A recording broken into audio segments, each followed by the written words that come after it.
is making our way post B.F.A. If you are new to the channel, welcome. Oh my goodness, you guys. We have got so much fun stuff for you. Welcome to Tea Time. This is one of our newer segments and we are so excited to share it with you. We've got amazing guests lined up over the next several videos. Make sure you've liked, make sure you've subscribed, make sure you share this video because you want to know when we got new stuff coming and you want to help us build our tribe. We are building a tribe of #survivors. Our survivors are people with a B.F.A, thinking about getting a B.F.A, or, you know, who just like theater and want to know more about it. Boom.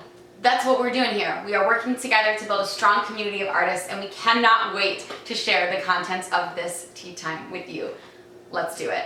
Our guest today is Bridget Yingling. She is an amazing artist and performer slash project manager slash production manager, producer, dancer, artist manager, like all the things. World traveler, like she does all the things. She's incredible. We have such an exciting interview to share with you today.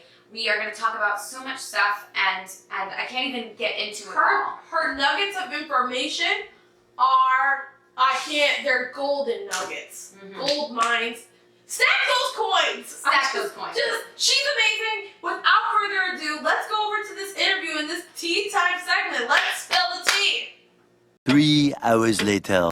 Alright, so Bridget, who are you? What are you about? When were you born? What's your social security number? Is that how interviews go? I think that's probably close.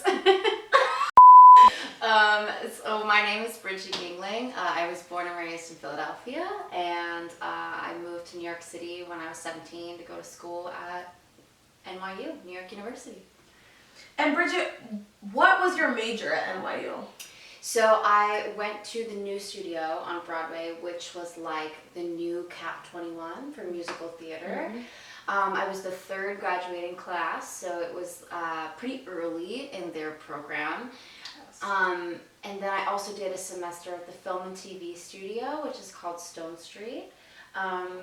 Yeah, and I did end up leaving early because I did not enjoy school at all. I didn't even know that. Yeah, I did. So wait, what year did you enter school and what year did you leave? So 2012 is when I entered school, and then I was supposed to graduate. Well, I walked in spring of 2016, but I actually finished school in 2015. Very cool. Sweet. So you did like an accelerated thing and like got your stuff done like lickety split. Yeah, I did like a few winter sessions and stuff like that. I knew I wanted to be out in the real world. Yeah, and like doing stuff. No, totally. That's a big thing for. I think for all musical theater, like, because we had this issue too, where your curriculum requirements and your gen eds and all this other stuff, unless you're at a conservatory, is so much that a lot of times we had a lot of friends who like accelerated and got their stuff done fast because they needed to move on and finish school sooner. And there were so many things that they ended up taking summer sessions and, you know, I mean, you and I took classes pretty much every summer. Unless you were doing summer stock? Yeah. We were doing summer so that you can get your classes done because you're trying to get out. I feel like that's a very common like experience that our survivors who might be thinking about B.F.A programs might want to know about. So like when you went in for your B.F.A, how many like schools were you auditioning for when that like what led you from high school, Bridget, to being like, I want to get my B.F.A in musical theater? That's really funny because I was just talking to a younger friend of mine. She's auditioning for schools right now, and you know, she's like, I'm only auditioning for 5 schools or whatever. And she's like, all my friends are auditioning for like 18. And I was like, what? You guys, I auditioned for 1 school. Only 1. Oh my God. Because I didn't know anything. I didn't come from a musical theater household or even a family. At my school, at my high school, it was just me and my best friend really who were pursuing this. And historically before that, nobody really in my school really like pursued this. So I was like learning everything by like osmosis and catch up. So all I knew at the time, this was like, I guess 9th grade or 10th grade, that Idina Menzel went to NYU. Yeah. And I knew that NYU was in New York, And I was like, Theater. well, that's where I'm going then. And that's what I did. And then I never went to a summer program like those intensives at like CMU or like Michigan has one. Yeah. I didn't know any of that. I didn't really have the money, like our family didn't have the money to be doing that. So I just kind of applied. I didn't even know what a B.F.A was. I didn't know what I was applying for. Like I had no idea. And I mean, luckily it happened the way it did, but I just applied to one and one only, and I told my parents, I was like, if I don't get in, then I'm just not going. And then I got in. So Wow. that's how I got there. That's amazing. That's like the most Bridget thing. So did you have like a backup plan at all of like what, so you only apply for NYU. So if you're like, if I'm not getting in here, I'm not going. Did you have like, I'll go do this instead or anything like that? I really didn't. I really didn't. And like, I don't know if it was just like deep down, I knew that I was gonna get to New York. I didn't know how, but I was gonna get there. So I just like kind of like trusted that it would happen. Yeah. And I did early decision too. So I found out pretty early. Like I think it was like December of whatever, 2011. So I found out pretty early. But no, I didn't have a backup plan. I'm like, even when I got in, I was like, I don't really know what this means. Like I'm just gonna go and figure it out. So when you were in college, like since you were in New York, were you auditioning while in college? So we were strongly discouraged about auditioning, and that was quite the point of contention. Is that the word? Contention? Yep. Yeah. That was quite a point of contention between the teachers at the time and myself. So I just kind of did it anyway. And my freshman year, like, I don't completely quote me on this. I don't think many of my classmates in my year were auditioning, but I would be up at 5 a.m. starting that list, and class started at like 11, so I had to be first because I had to be at 10 a.m. So then I could run to class and like, so I was auditioning starting my freshman year, but we were not really supposed to, and we were supposed to be doing the school shows, which I also didn't really do. That sounds like Our girl's a rebel. like You can see why I left early.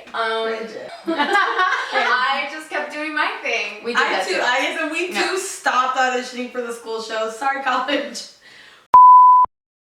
So we're gonna ask you about the shift from being in a B.F.A program to being post B.F.A.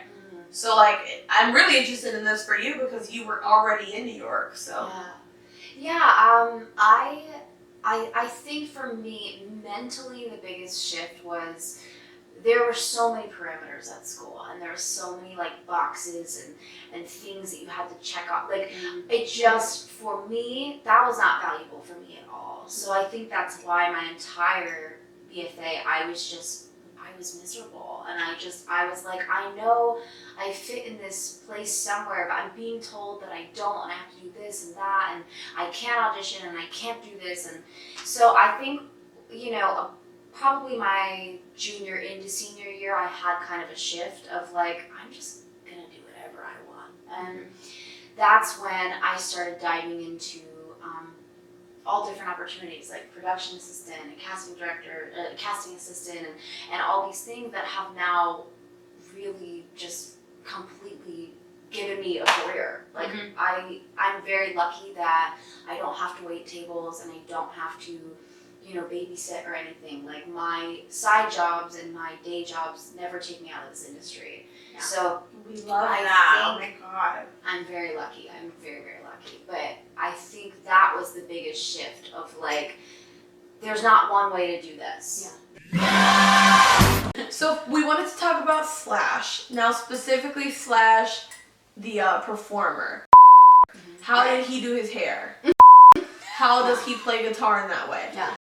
Talking about the slashes that come with your name. So like any creative being, especially those in New York, are often actor / musician / director / blah blah blah. And you have a bunch of slashes after your name because if you're getting creative, like whatever episode that episode was, I don't know. Creating your own work. Yeah. If you're getting creative, you're gonna get slashes next to your name. Yeah. And our darling Bridget has many a slash, and we would like to Many know slashes. how she acquired many of the slashes. Many I love it. It's called slashes. I actually I don't know if you guys know Michael Kushner. He's a Yeah. actor, but also a photographer, writer, producer. Slashes. But See, those are his slashes. Photographer, Exactly. writer, producer. But the first time I heard this phrase called a multi-hyphenate, Mm. that's the first time I heard it was out of his mouth. So Yeah. I've kind of been adopting that for myself, and I like to call myself a multi-hyphenate. Yes. I hashtag multi-hyphen. I'm It'll be making it a there. thing. I love it. But yeah, I don't think that was something I knew was possible just because of school, and you're trained in such a way that you're like, this is how it happens. And when I was in college, a long story short, this gentleman, Tim Janis, who is a musician and prolific creator on this planet, I sang with him in high school at Carnegie Hall. And he, for a couple years. Casual. And then, and then when I moved to New York, and I knew that his concert, he does an annual concert at Carnegie Hall every year. I knew that he was going to be here. And I was like, well, I'm here. So I reached out to him and I was like, anything you need, I just want to be a part of it. I don't know what that means. I didn't even know what I meant. And he was like, yeah, just come to rehearsals on these days and see what happens. Like, we'll just put you to work. So that was December of my freshman year. And I was in the room with like Jane Seymour and Leroy Reams and like Kate Winslet and like all of these amazing people. And I was just a PA, getting coffee and running around, like, just those sort of things. And I found I was really good at it. And I was like, I'm really organized and I take direction really well. And I think I just didn't know that that's a position in a room. Yeah. So I did that, and then he kept asking me back. And at the time, he is from York, Maine, which is right by Ogunquit, Maine, which is where the Ogunquit Playhouse is. And so a lot of people involved with the Ogunquit Playhouse were involved here. So as that, my relationship with that company has grown, and now thankfully that show at Carnegie Hall is like an annual thing for me that I production manage, and I've grown from a PA to a production manager over there. So that's one. That's amazing. That's one of the hyphenates. Now, what is a production manager for the kids at home? So it could be a range of things. Primarily, like where I come in is I'm dealing with the organization of the day. I'm dealing with the buyer, the venue. So I'm dealing with either if it's contracts or if it's absolutely knowing everything that's going on with the union, what time we have to be out, all of those things that are going to give you charges. Dealing with backline. Backline is what you're ordering for the musicians to play, and do we have risers on stage? What's the stage plot? Who's running sound? Like, it's just kind of that person who knows it all, but isn't necessarily running the day. So stage management traditionally will run the day, but I'm just that person that basically has all the information that stage management has, but I'm kind of sitting behind the computer and doing it. That's hats off, dude. I mean, that takes a special person to do that type of work. I love it. A lot of people don't like it, but I love it. And also, there's not a lot of women that do this. What I've found, especially younger women, a lot of younger women are in stage management and that sort of thing, but there's not a lot of people that I find that get to do what I do, so I'm very lucky. So that's that job, but through that job I met Bradford Kenny, who is the artistic director at Ogunquit Playhouse. Him and I got along great, and they were hiring a new casting director at the time, and he was like, do you want to assist the casting director? So I've been the assistant casting director at Ogunquit Playhouse for 6 years. You're like, how old are you? I'm 25. She's 25. So are we. But like, keep going. I'm It's just just like like a casting director of the Live and M couch. But yeah, so I've built an amazing relationship at Ogunquit Playhouse. That's like my family. I love them. But yeah, so I've been involved with them quite a bit. And then because of my experience with Tim Janis and the Carnegie Hall show, my teacher at NYU actually introduced me to this man, Joseph B.F.A, who was the CEO of Borderlight Entertainment. And Borderlight is a record label and a management company for primarily Broadway artists. We're expanding, but at the time we were a small startup, and I told him, I met him at like a bar situation, and I was just like, Bridget moment. it was like a birthday party, I think. We saw a show at Birdland, and then he was there at the party, and so I was like, I heard about what he does, and I was like, I have some like production assistant and production managing experience. Let me just send you my resume. And he was like, yeah, totally. And if you know Joseph, like that's very him. And he was like, yeah. And I didn't hear from him for months. And one of his clients, Leslie Odom Jr., won the Tony Award. Oh, yeah, I've heard of it.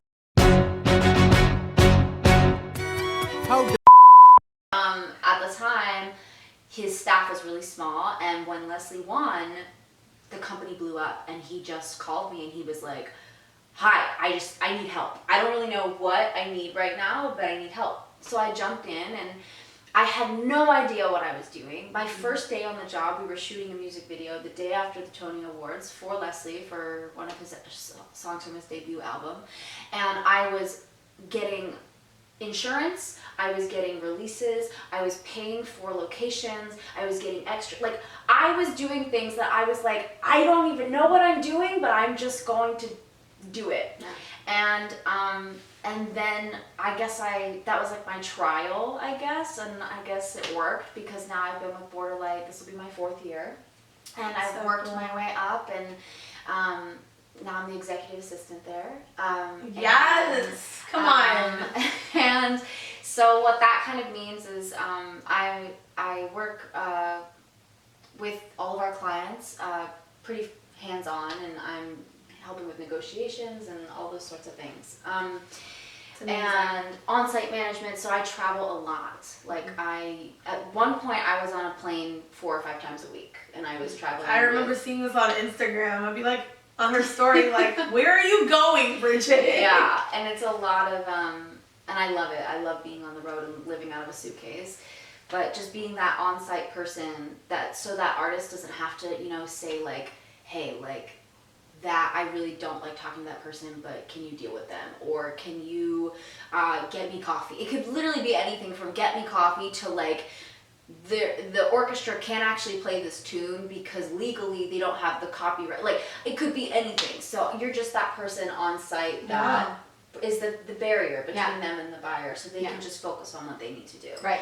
So it's a tough position sometimes because you're traveling to Nebraska and California and you're dealing with all kinds of personalities, but I find myself that I really thrive in that. So yeah, so then that's that / and then also a good friend of mine is Eden Espinosa, and now who is Eden Espinosa? For I'm those, so sorry. I mean, Wait, if you don't know, if you don't know who Eden Espinosa is and you're watching this video, I'm gonna need you to go do some YouTube that's homework what, hit really pause quick. on this. Yeah, open DM a new us. tab. Yeah, Open DM a new us. tab. We will educate you. Because you haven't gone through the alphabets then, and you need to We have like to- get your life together. Yeah, we have stuff we have to do. So Brooklyn the She's musical, like pretty fierce. So get that Google search going if you haven't already. But continue. she's been pretty instrumental in kind of letting me thrive in this like producer quasi like manager thing. So we just this fall we produced the Brooklyn reunion concert together. Snaps. And it was our first like thing kind of together, and it was crazy because it went from being this huge thing that was going to be in a Broadway house to a lot of hiccups and right turns and a lot of things, but the way it turned out was beautiful. So I've had that producer hat on for a minute too, and I'm excited to see what else her and I get to do together. I'm so excited for like everything that's coming to you.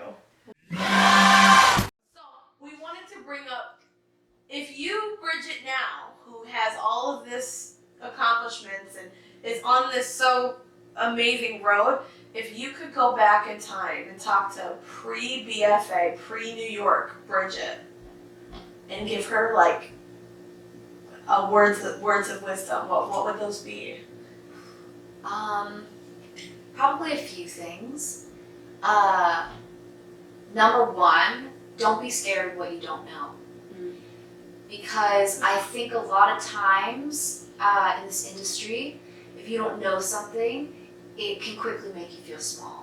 Especially even just when you're at an audition, how many times have we been in a room, the holding room, and someone's like, oh my god, like, I love, like, See What I Want to See. Some random freaking show, and you're like, what, See What I Want to See? And they're like, you don't know? And like, there's so many times. Getting so close. You know what I mean? There's just so many times where someone who will make an off-the-cuff statement because you don't know something will try to make you feel small. Yeah. And I was very vulnerable to that. And when I changed my mindset of like, I'm just gonna hear what that is and I'm gonna just figure it out myself, or ask questions, or you know, as I've been learning all of these different hyphens, there's been plenty I don't know. I mean, plenty.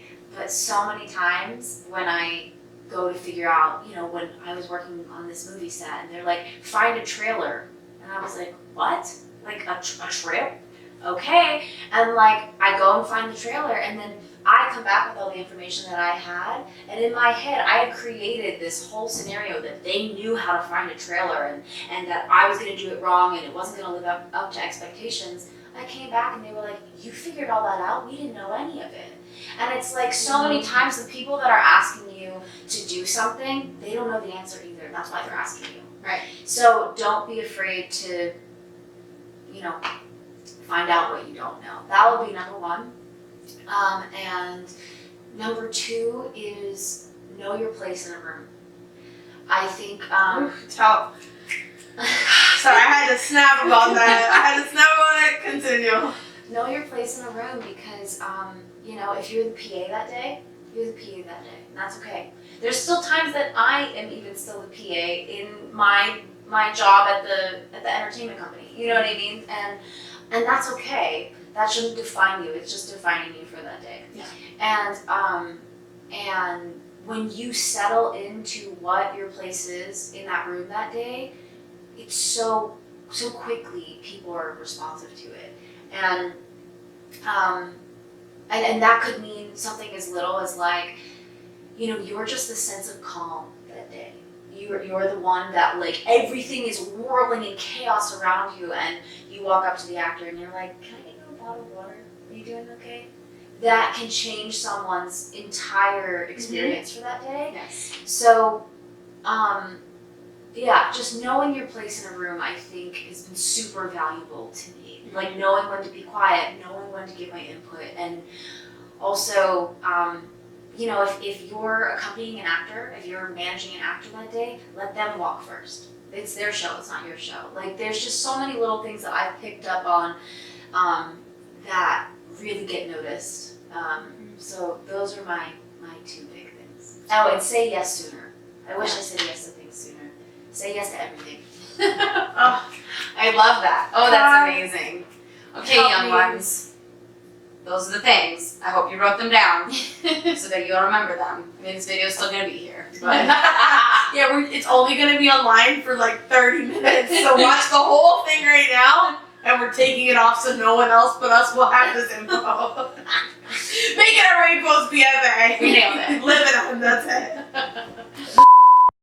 So what I think is really interesting about your entire journey is that, you know, I think we were all told, you know, to be this actor person, you show up and you do your part and then you audition and then you leave and you let it go, and that's the track.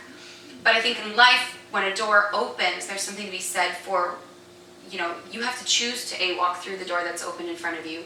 Sometimes you have to reach for the handle yourself and turn it. And I think your entire story is a testament to that process. It's, you know, you gave your resume to Joseph at the bar. You know what I mean? Like, you made the choice to, when you met somebody who sparked something interesting for you, you actively pursued it. You know, when your teacher's got a friend who does this and that's interesting, you make the choice to reach out. You've got a friend who's coming in to do something at, you know, Carnegie, you know, who you know from other things, and they're doing another concert, and you just reach out and you want to be a fly on the wall. Like, that's Yeah. That's something that I think, you know, you have to make your own opportunities, and I think there's something to be said for making those opportunities in order to maintain a creative being. Like, because maybe the right way to be an actor is to show up with the audition, do your job in the room, and then leave and let it go.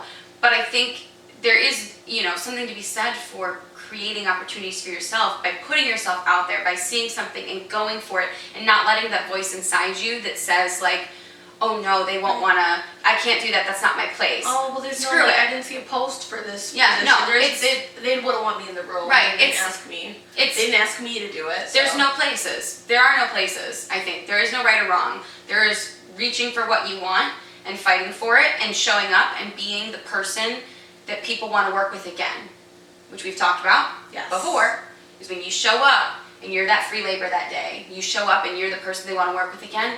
Maybe the next time when they have some money and they want to pay somebody, you're the first person they'll call. Work with that person. And like, the epitome of a success story as a creative being is to make a living off of creating. 25 years old, has all these hyphens, has done all these things. To me, the greatest success is she is making a living off of creating. Yeah. That is so, like, being in it, like, that is such a rare thing in this industry, especially when you first are starting off, to be able to fully financially support yourself on the creative arts. So, Hats off. what? All right. Thank you so much for watching. Thank you, Bridget, Oh my gosh, so this much has been for so like amazing. this. Like, I'm so inspired and excited to just like do stuff exist. now. Yeah. Like, you understand? Like, me and her are gonna be talking about you. Like, just like I will be like, do you know, Bridget said this. Like, it's just so inspiring. We're gonna get it tattooed on our inner Like, arms. literally, the things that you're doing and you're saying really have excited me, and I'm so excited to see. Like, this is just, I feel like we're just at such a little, like, dot in your journey. Yeah. And, like, I'm glad we got her now. We got her now. the She's interview locked in. So what should they hit on this video, Bridget? Subscribe, What else should they hit? like, And if they're feeling brave, they can share the video. share. Share the video, share the love. She's a big fan of Cher. So, yes, you can also go and listen to Cher music and enjoy Cher.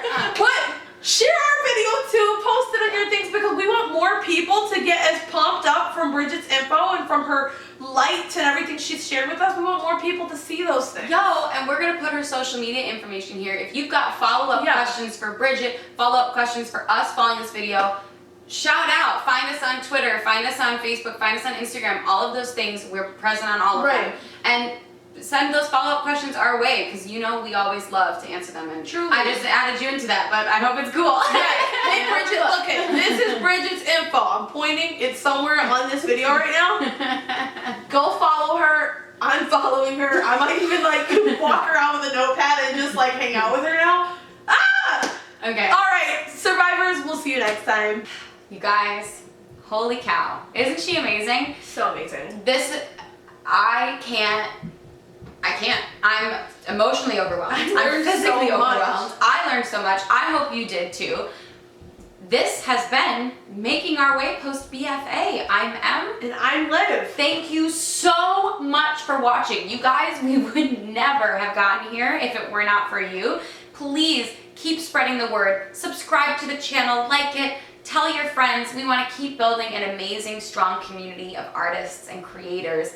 And I don't know. I'm speechless. This has been such a wild ride so far. Inspirational. And to see, I can't even imagine all the places that we can go, and it is because of the support of people like you. So thank you so incredibly much. #survivors. We will see you next time. Bye.